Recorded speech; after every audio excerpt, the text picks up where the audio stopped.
Debt does not usually destroy your life in one moment. It takes control quietly, one payment at a time. It does not just take money from you. It takes sleep, flexibility, peace, and the ability to say no. The dangerous part is how small it looks in the beginning, because the first payment never feels like a prison. You make one payment, then another, and one day your income arrives already divided before you touch it.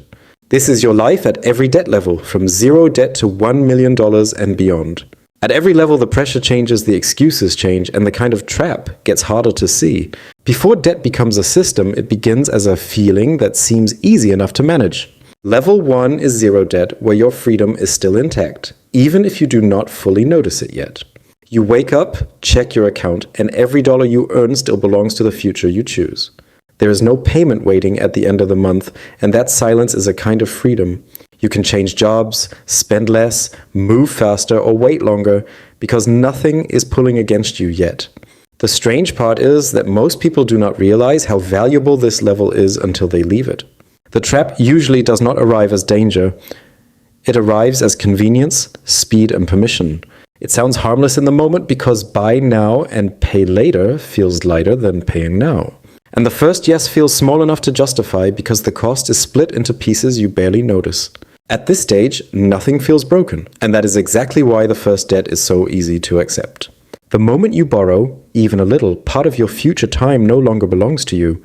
The real shift is psychological, because spending stops being a decision and starts becoming a delayed obligation.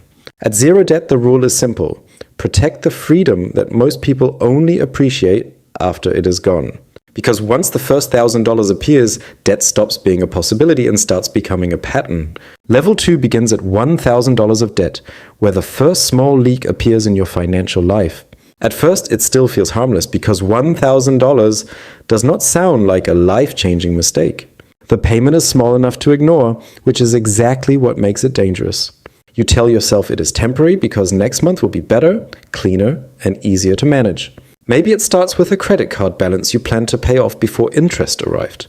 Then rent, food, gas, or another surprise arrives, and the payoff gets delayed without drama.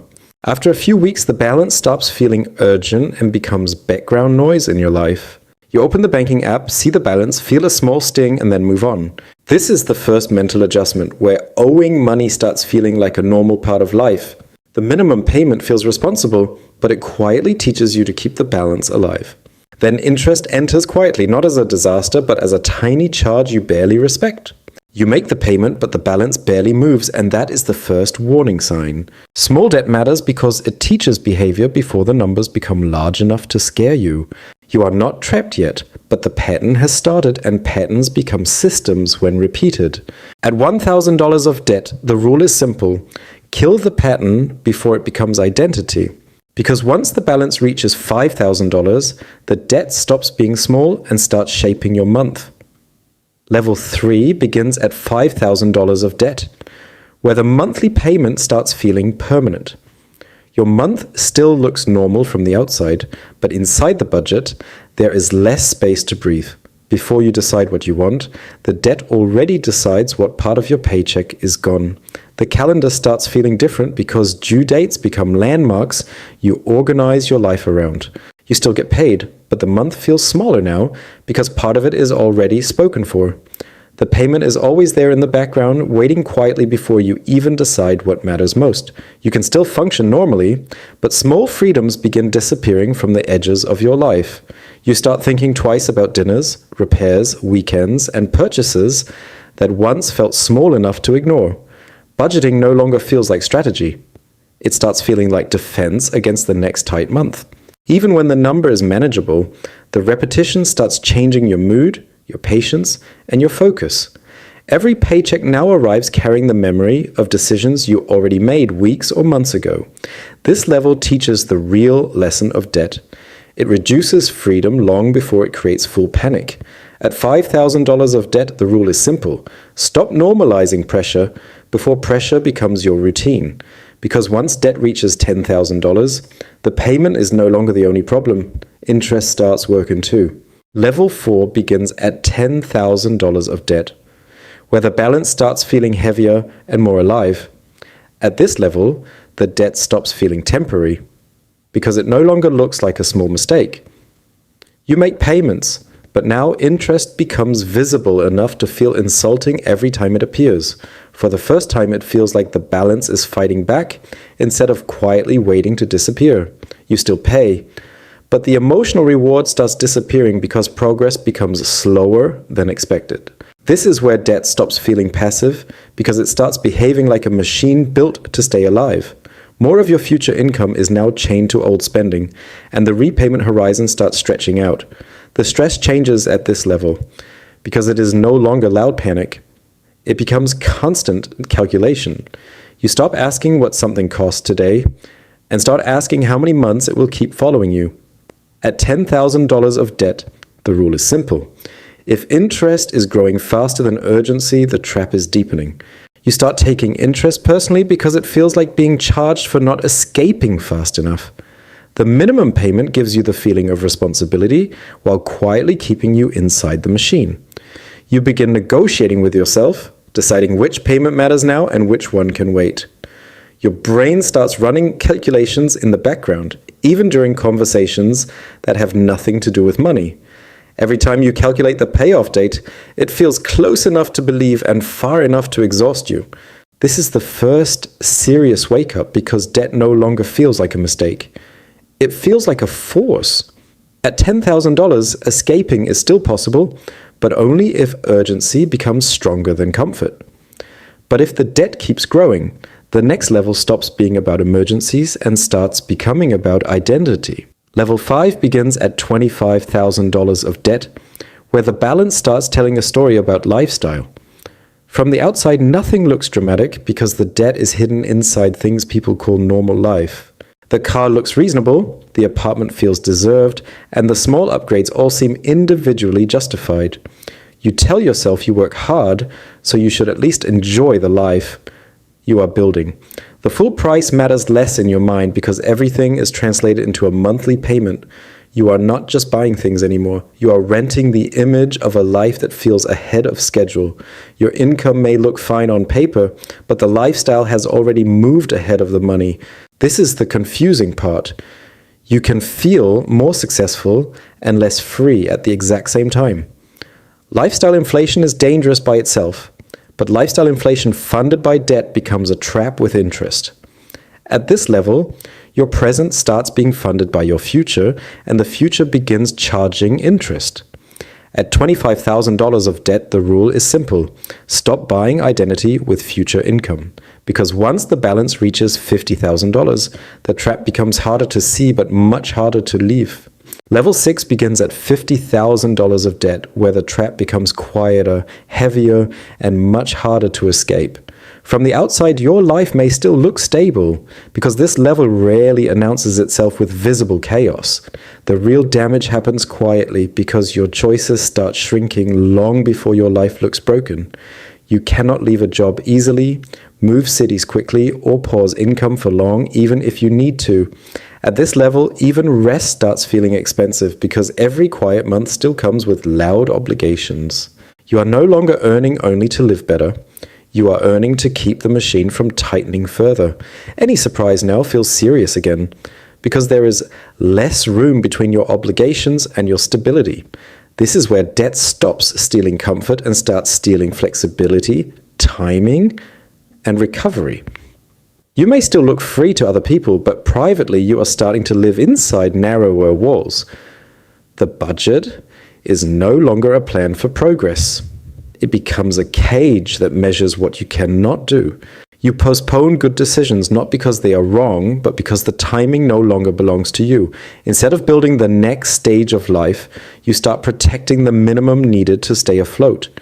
If this level lasts too long, the pressure stops feeling temporary and starts becoming part of your identity. The most dangerous part is how normal it can feel because people adapt to cages faster than they notice them. At $50,000 of debt, the future does not disappear. It just becomes narrower, slower, and more conditional. At $50,000 of debt, the rule is simple.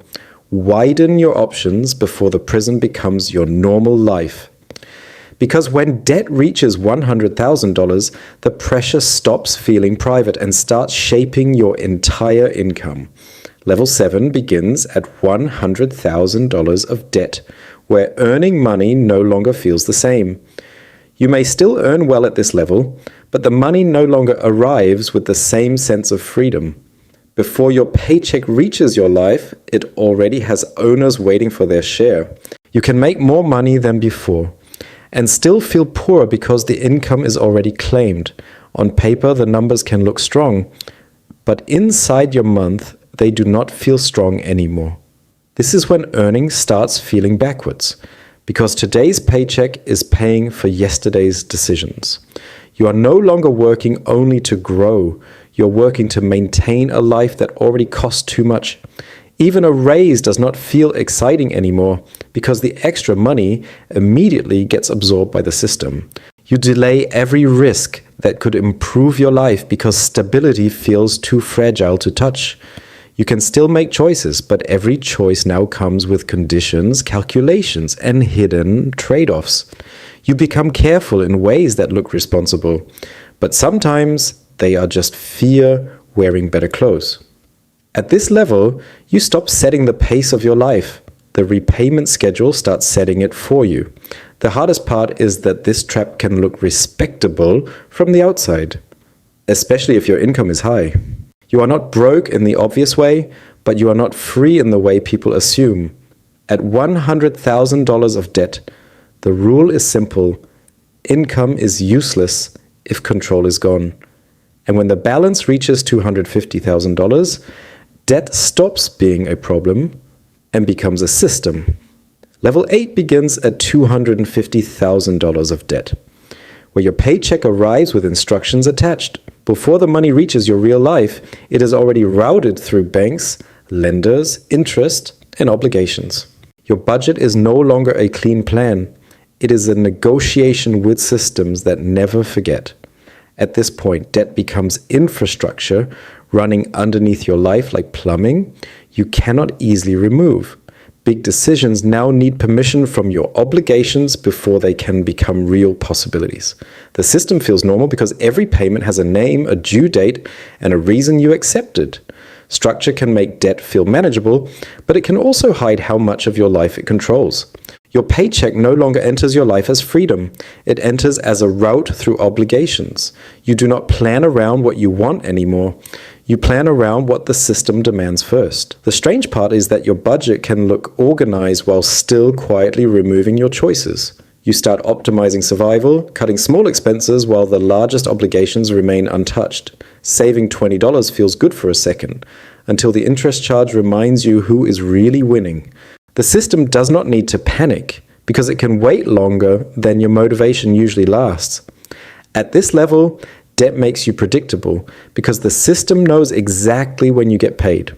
Automatic payments feel responsible, but they can also make the loss of control feel normal. The debt is no longer emotional every day. It becomes administrative, which makes it even more dangerous.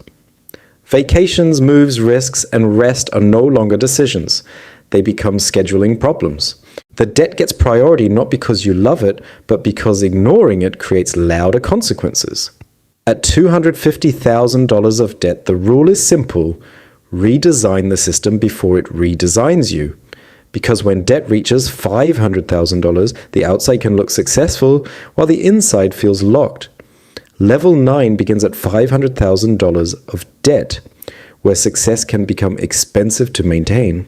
At this level, success has carrying costs, and the lifestyle around the income becomes harder to shrink. People may see the house, the car, the career, and the income, but they do not see the pressure underneath. You can be objectively successful and still feel financially fragile every time the month gets tight. Downsizing sounds simple until you realize your identity, family expectations, and social circle are attached to the lifestyle. High income becomes a cage when every raise only increases the cost of staying in place. The trap is not that you have nothing. The trap is that everything you have now requires maintenance. You cannot simply slow down because the entire lifestyle now depends on the income continuing without interruption. At this level, your income does not just support your life, it has to perform under pressure. The dangerous part is not the size of the income, but how thin the margin becomes underneath it. Your lifestyle becomes a machine with monthly inputs, fixed costs, and very little tolerance for interruption. This is where debt becomes golden handcuffs, because the life looks impressive while the choices get smaller. A better opportunity may appear, but taking it feels impossible when the current income is holding everything together. You earn more than most people, but too much of that effort is spent just staying still. The outside story says you made it, but the private numbers tell a much more complicated truth. Sometimes you keep spending not because you want more, but because shrinking the image feels like failure. The painful truth is that freedom often costs less than the image people are trying to protect. At $500,000 of debt, the rule is simple. Success without freedom is only expensive pressure. And when debt crosses $1 million, it stops being personal finance and becomes an entire system. Level 10 begins above $1 million of debt, where the meaning of debt changes completely. At this level, there are two versions of debt: the kind that owns you and the kind you control. Bad debt buys lifestyle first, then asks your future income to keep paying for the image. Strategic debt buys assets, and those assets are supposed to produce enough value to justify the risk. The same tool can destroy one person and build another, depending on what the borrowed money is buying. Leverage can multiply wealth, but when the structure is weak, it also multiplies mistakes. At this level, debt only works when cash flow, risk management, and discipline are stronger than ego. $1 million of debt can be a machine that builds you, or a machine that slowly owns you. At this level, the question is no longer how much you owe, but what the debt is actually doing. If the debt is feeding lifestyle, status, and comfort, then the machine is consuming you from the inside. If the debt is tied to assets, those assets must produce because theory does not pay the lender. Cash flow becomes the judge because it reveals whether the debt is an engine or a burden. Debt without cash flow is not leverage. It is a promise your future self has to keep paying for. At this size, the lender is not hoping you succeed. The lender is structured to get paid first. Ego can sign the loan, but ego cannot service the debt when the cash flow gets tight. Smart debt requires humility, because every assumption must survive interest rates, downturns, delays, and mistakes. Bad debt often hides behind confidence, because the person borrowing believes future income will always arrive on schedule. Strategic debt plans for failure first, because survival during the bad scenario is what makes the upside possible. The difference is control. Bad debt controls your income, while strategic debt is controlled by a plan.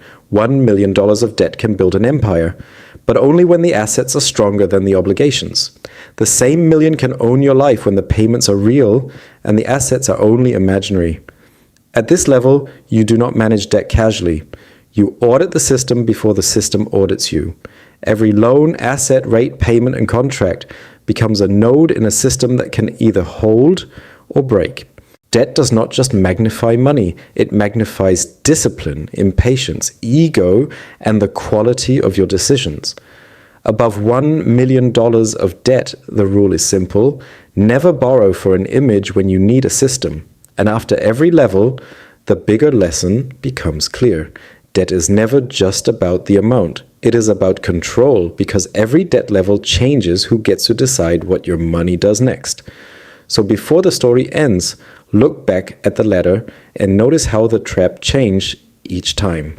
When you look back at the ladder, debt did not become dangerous all at once, it changed shape. At zero debt, the game was freedom, but the danger was not understanding how valuable that freedom was. At $1,000, the game became attention, because the first small leak only grows when ignored. At $5,000, the game became pressure, because the debt started shaping the month before you did. At $10,000, the game became urgency, because interest started working even when you stopped thinking. At $25,000, the game became identity, because the debt was no longer only buying things. At $50,000, the game became options because your choices quietly started disappearing. At $100,000, the game became control because income without control stopped feeling like freedom. At $250,000, the game became systems because your paycheck arrived with instructions already attached. At $500,000, the game became maintenance because success itself started costing too much to hold. Above $1 million, the game became structure because debt could either build a system or destroy one. The pattern is simple. Every level takes something first before it takes something bigger later. First, it takes attention because you start checking balances, due dates, payments, and future bills. Then it takes flexibility because the choices you can make become smaller than the life you imagined. Then it takes control because the money still comes in, but someone else has the first claim. Then it takes time because months and years become organized around paying for decisions already made. And if it lasts long enough, it can take identity because pressure becomes who you think you are. But debt is not automatically evil. The real question is whether it buys assets or buys delay. Debt becomes dangerous when it buys comfort today and sends the bill to a future version of you. Debt becomes useful only when it buys something that can realistically produce more than it costs. The real question is not whether you have debt, but whether the debt has a plan behind it. Debt without a plan becomes a slow transfer of control from your future self to someone else. Debt with a plan can be managed, measured, and eventually reduced before it becomes your identity. The first step out is honesty, because you cannot escape a number you refuse to fully look at. You list every balance, every interest rate, every due date, and every payment that already owns part of you. Vague anxiety is weaker than a written plan because fear loses power when it becomes measurable. Before you attack the debt, you stop the bleeding because new debt can erase old progress instantly. This does not mean living with nothing. It means freezing the habits that keep recreating the same balance. The most expensive debt deserves your first attention because high interest punishes delay harder than discipline does.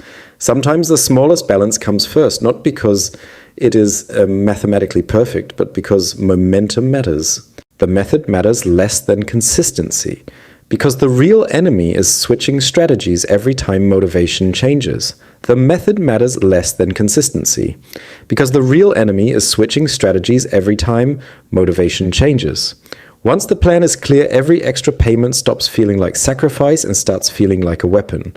The first win is not becoming rich. The first win is reclaiming one piece of your month, then you reclaim another piece of the paycheck, and the income finally starts feeling like yours again. Then choices return slowly. Not all at once, but enough for the future to feel open again. The emotional shift is quiet. One day, the debt is still there, but it no longer feels like the owner. Control returns before freedom does, and that is why the first visible progress is often internal. Becoming debt-free is not the end of T, and that is where the second ladder begins, because the money that once fed debt can start building wealth. History. It is the moment your income stops leaking backward. Debt and wealth are mirrors. One uses time against you, while the other uses time for you. Debt and wealth are mirrors. One uses time against you, while the other uses time for you. A small payment repeated for years can trap you, and a small investment repeated for years can free you. The habit is almost the same. The difference is whether the money is moving toward ownership or obligation. Debt teaches the hard version of financial discipline because it charges you for lessons you learned too late. Wealth rewards the early version of discipline, because the same patience starts producing instead of collecting penalties. So the final question is not how much you owe, but who is really in control now. If the debt is measured, backed by assets, and controlled by cash flow, then you may be using debt. If the debt is measured, backed by assets, and controlled by cash flow, then you may be using debt. The difference is ownership, because the same payment can either buy an asset or rent an illusion. Almost nobody plans to become trapped. They just accept one small obligation too many. That is why the ladder matters. It shows you the trap before the trap feels normal. If you know your level, you can stop pretending, stop guessing, and start moving with a real plan. Your debt level is information, not identity, and information becomes power when you use it honestly. The exit usually starts small, with one canceled habit, one extra payment, and one honest number. The cycle only continues if the pattern stays invisible, but once you see it, you can interrupt it. Debt is not just a financial number, it is a story about time, control, pressure, and choices. At every level, the question is the same. Is this debt buying your future or selling it? Because the most expensive debt is not the one with the highest balance. It is the one that takes your control. This is your life at every debt level. And the game changes when you finally see who is in control.